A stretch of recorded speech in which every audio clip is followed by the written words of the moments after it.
प्रिय विद्यार्थियों, आज हम जो डिस्कस करेंगे टॉपिक वो है सीमांत उपयोगिता हास नियम। जैसा कि इसके नाम से ही स्पष्ट है, सीमांत उपयोगिता हास नियम, जिसमें कि उपयोगिता का हास होता हो, यानी कि उपयोगिता गिरती हो। हम यह जानते हैं कि वास्तव में आवश्यकता की पूर्ति करना संभव होता है। इसका कारण है क्योंकि आवश्यकता की जो तीव्रता होती है वो सीमित होती है और एक वस्तु की इकाइयों के लगातार उपभोग से उस आवश्यकता की पूरी तरह से संतुष्टि की जा सकती है। मतलब कि हम किसी वस्तु का जब हम उपभोग करते हैं तो उसका जैसे जैसे हम लगातार उपभोग करते हैं तो हमारी जो आवश्यकता है वो संतुष्ट होती जाती है। हमने पहले वाले लेक्चर में डिस्कस किया था कि कुल उपयोगिता और सीमांत उपयोगिता में रिलेशन क्या है, और उनके विवेचन से हमें स्पष्ट हो गया था कि एक वस्तु की विभिन्न इकाइयों का एक दिए हुए समय में जब हम उपभोग करते हैं, एक निश्चित समय में हम किसी वस्तु की इकाइयों का उपभोग करते हैं तो धीरे धीरे सीमांत उपयोगिता घटने लगती है। इसे ही अर्थशास्त्र में हम कहते हैं सीमांत उपयोगिता हास नियम, यानी कि law of diminishing marginal utility. अब एक अर्थशास्त्री हुए हैं प्रोफेसर मार्शल, वो ये कहते हैं कि आवश्यकताएं अनेक प्रकार की होती हैं, लेकिन प्रत्येक आवश्यकता की अपनी एक सीमा होती है जिसके कारण उसे पूरी तरह संतुष्ट किया जा सकता है। उपयोगिता हास नियम हम इस प्रकार से भी बता सकते हैं जैसे कि किसी भी व्यक्ति के लिए एक वस्तु की कुल उपयोगिता अर्थात उसका कुल संतोष अथवा इससे प्राप्त होने वाला अन्य लाभ उसके पास जो स्टॉक की प्रत्येक वृद्धि के साथ साथ बढ़ती जाती है, लेकिन यह उतनी तेजी से नहीं बढ़ती जितनी तेजी से उसका स्टॉक बढ़ता है। यदि उसके पास स्टॉक एक सी दर से बढ़ता है तो इससे प्राप्त होने वाला लाभ घटती हुई दर से बढ़ता है। दूसरे शब्दों में हम ये कह सकते हैं कि एक व्यक्ति अपने पास एक वस्तु के स्टॉक में दी हुई वृद्धि से जो अतिरिक्त लाभ प्राप्त करता है वह उसके पास पहले से होने वाले स्टॉक में होने वाली प्रत्येक वृद्धि के फलस्वरूप घटता जाता है। अतः किसी भी व्यक्ति के लिए एक वस्तु की सीमांत उपयोगिता उसके पास पहले से पाई जाने वाली वस्तु की मात्रा की प्रत्येक वृद्धि के साथ घटती जाती है। उदाहरण के तौर पर यदि मैं साधारण शब्दों में आपको बताऊं कि किसी भी वस्तु का जब एक उपभोक्ता उपभोग करता है तो शुरू में उसकी जो संतुष्टि होती है वो उससे वृद्धि होती है और उससे उसको संतुष्टि मिलती है, लेकिन जैसे जैसे यदि उसकी मात्रा अतिरिक्त इकाइयों का उपभोग करना शुरू कर देता है और भी ज़्यादा वस्तुओं का उसके पास सेवन करना शुरू कर देगा तो उन वस्तुओं की इकाइयों की जो सीमांत उपयोगिता है वो उत्तरोत्तर घटती जाती है। जैसा कि हमने पहले भी आपको बताया था कि यदि एक भूखे व्यक्ति को चपाती खिलाई जाए तो उसकी उपयोगिता एक चपाती से 2 चपाती से उसको संतुष्टि मिलेगी, लेकिन यदि उसको 10 या 12, 15, 20 उसकी चपातियों की इकाइयों में उत्तरोत्तर वृद्धि कर दी जाती है, उसको ज़्यादा खाना खिला दिया जाता है, तो हो सकता है कि उसका पेट खराब हो जाए, यानी कि वो नेगेटिव हो जाए। तो हम इसलिए कहते हैं कि सीमांत उपयोगिता उत्तरोत्तर घटती जाती है। अगर उपभोक्ता इस स्थिति के बाद भी उस वस्तु का उपभोग जारी रखेगा तो ऋणात्मक हो जाएगी सीमांत उपयोगिता, मतलब उसका जो रिजल्ट है वो नेगेटिव होना शुरू हो जाएगा। तो सीमांत उपयोगिता की जो परिभाषा है वो प्रोफेसर मार्शल ने इस प्रकार बताई है। वो ये कहते हैं कि पहला, वस्तु से प्राप्त होने वाली जो टोटल यूटिलिटी है वो वस्तु के स्टॉक में वृद्धि के साथ साथ बढ़ती जाती है, लेकिन जो टोटल यूटिलिटी जो बढ़ रही है वो घटती हुई दर से बढ़ेगी। इसी वजह से सीमांत उपयोगिता उत्तरोत्तर घटती जाती है। सीमांत उपयोगिता हास नियम को समझने के लिए पहले हमें इसकी मान्यताओं को समझना होगा। और पहली मान्यता है कि कंजप्शन का जो time will be no change, कि उपभोग का समय नहीं बदलता। क्योंकि समय से ये है कि मान लीजिए यदि हमने एक व्यक्ति को भूखे पेट खाना खाने को दिया तो वो 1 चपाती, 2 चपाती, 3 चपाती, 4 चपाती, 10 खा लेगा, लेकिन धीरे धीरे यदि आपने उसका पेट भर जाएगा, लेकिन यदि वही खाना उसको शाम को दिया गया तो हो सकता है उसे दोबारा से भूख लग जाए तो ये नियम लागू नहीं हो। इसलिए हम कहते हैं इस नियम की पहली मान्यता यह है कि उपभोग का जो टाइम है वो स्थिर रहता है, यानी कि time will be no change. उपभोक्ता वस्तु की विभिन्न इकाइयों का उपभोग लगातार करता जाता है, जिससे सीमांत उपयोगिता का घटना स्वाभाविक है। यदि उपभोग का समय एक न रहे तो नियम के लागू होने में बाधा पड़ती है, जैसा कि मैंने आपको उदाहरण से समझा दिया है। दूसरा ये है उपभोक्ता की रुचि में परिवर्तन नहीं होना। पहली मान्यता से ही ये दूसरी मान्यता निकली है। इस नियम के लागू होने के लिए यह आवश्यक है कि उपभोग के लिए दिए हुए समय में उपभोक्ता की रुचि नहीं बदले, मतलब उसकी पसंद नापसंद नहीं बदले, लेकिन उपभोग के समय के स्थिर रहने से रुचि का स्थिर रहना भी स्वाभाविक है, यानी कि उसकी पसंद में, उसके टेस्ट में, उसकी इंटरेस्ट में कोई चेंज नहीं आना चाहिए। मान लीजिए कि हम जब गाना सुनते हैं, मैं आपको एग्जाम्पल से बताती हूँ, मधुर संगीत जब सुनते हैं तो बहुत अच्छा लगता है, दोबारा सुनने से उसके प्रति रुचि बढ़ जाती है, यानी कि सीमांत उपयोगिता अधिक मिल रही है। यह इस नियम का अपवाद भी हो सकता है। मानसिक स्थिति का भी इसमें देखा जाता है। हम ये कहते हैं कि मनुष्य का जो लाभ और लालच और महत्वाकांक्षा की जो प्रवृत्तियां हैं प्राय अतृप्त किस्म की होती हैं, जैसे फॉर एग्जाम्पल शराब पीना, दूसरा अन्य नशीले पदार्थ का सेवन करना। इससे व्यक्ति की मानसिक स्थिति बदल जाती है, जिससे हो सकता है उसे बढ़ी हुई सीमांत उपयोगिता मिले।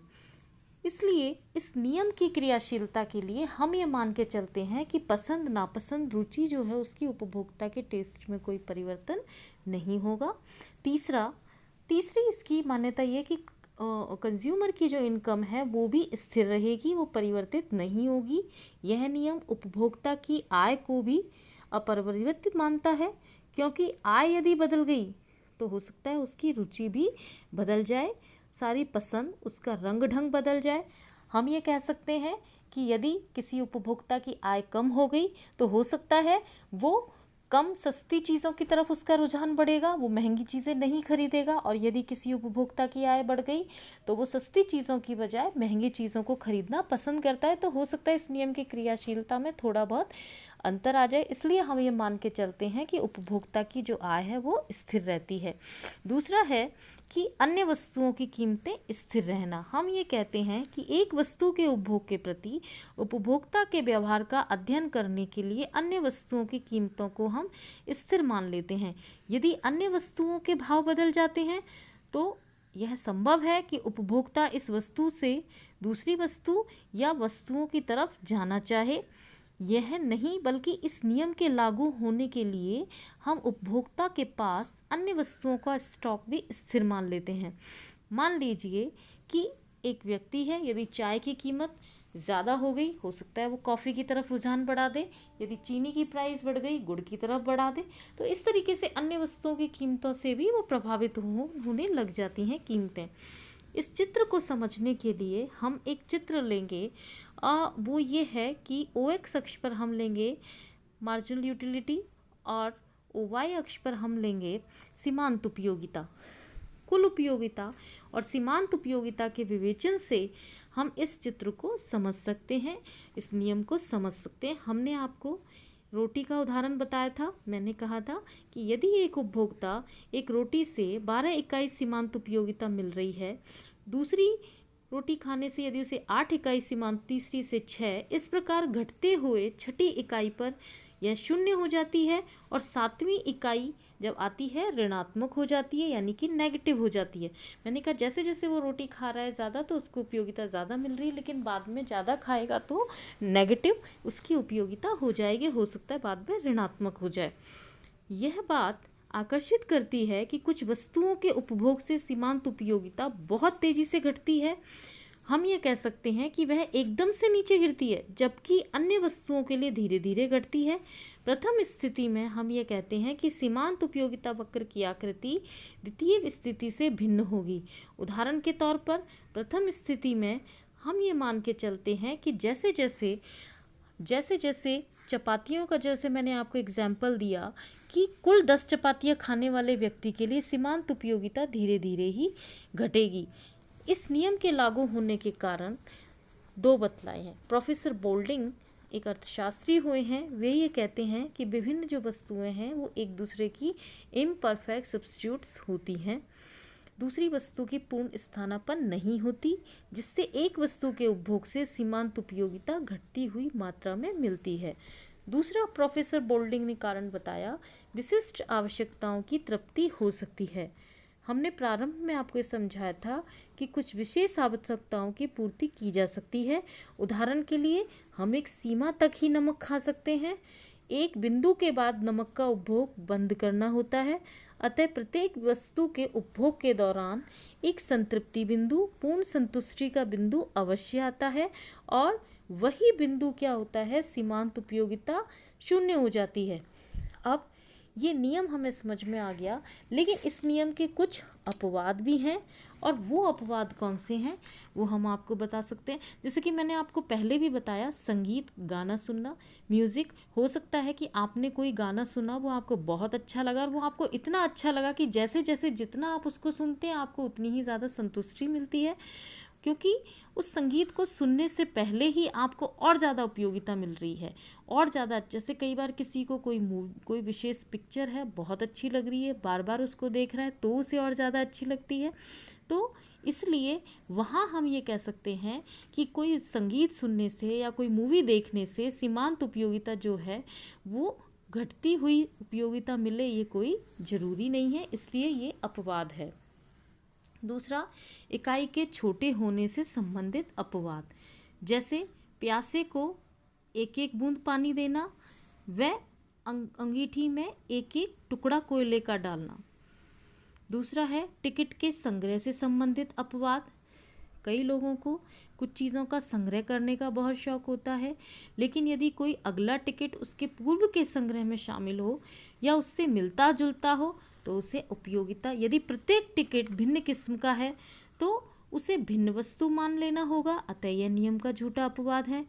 टेलीफोन, जैसे कि यदि एक व्यक्ति अपने टेलीफोन पर या मोबाइल पर 100 व्यक्तियों से बात कर सकता था, अब वह शहर में या अन्यत्र अधिक टेलीफोन लग गया, मान लीजिए वह 200 व्यक्तियों से बात कर सकता है, तो उपयोगिता ह्रास नियम भंग नहीं होगा। बल्कि दूसरी चीज़, कंजूस व्यक्ति, एक कंजूस को अपनी मुद्रा से जब उसको बढ़ता है तो बहुत ज़्यादा उपयोगिता मिलती है, ये उसकी मानसिक स्थिति। तो ये इस तरीके के कुछ इसके अपवाद थे। अब हम कहेंगे इस नियम का महत्व। सीमांत उपयोगिता ह्रास नियम का किन बातों की वजह से महत्व है? पहला है, सीमांत उपयोगिता ह्रास नियम का उपयोग अर्थशास्त्र के अन्य नियमों को निकालने में किया जाता है, जैसे मांग का नियम, समसीमांत उपयोगिता नियम, जिसे हम अधिकतम संतुष्टि का नियम भी कहते हैं, उपभोक्ता की बचत इत्यादि। यानी कि अन्य नियमों का आधार भी यह नियम बनता है, इसलिए यह नियम बहुत इम्पॉर्टेंट है। दूसरा, पब्लिक फाइनेंस में प्रयोग। इस नियम का उपयोग सरकार के द्वारा कर लगाने व खर्च करने में भी किया जाता है। प्राय हम ये कहते हैं कि धनवान व्यक्ति के लिए मुद्रा की सीमांत उपयोगिता कम और एक निर्धन व्यक्ति के लिए अधिक होती है। इसलिए क्या करना चाहिए? धनवानों पर कर लगाकर उस राशि को गरीबों पर खर्च करने से समाज को कुल कल्याण बढ़ाया जा सकता है। आलोचकों का जो मत है वो इससे कहते हैं कि एक धनवान के लिए मुद्रा की सीमांत उपयोगिता की तुलना एक निर्धन के लिए मुद्रा की सीमांत उपयोगिता से नहीं की जा सकती है। इसलिए जब सरकार सामाजिक न्याय या राजनीतिक तथा सामाजिक आवश्यकता या समाजवाद की स्थापना आदि इस तरीके के प्रयोग करती है या कोई नीति निर्धारित करती है, तो इस नियम का भी बहुत महत्वपूर्ण योगदान होता है।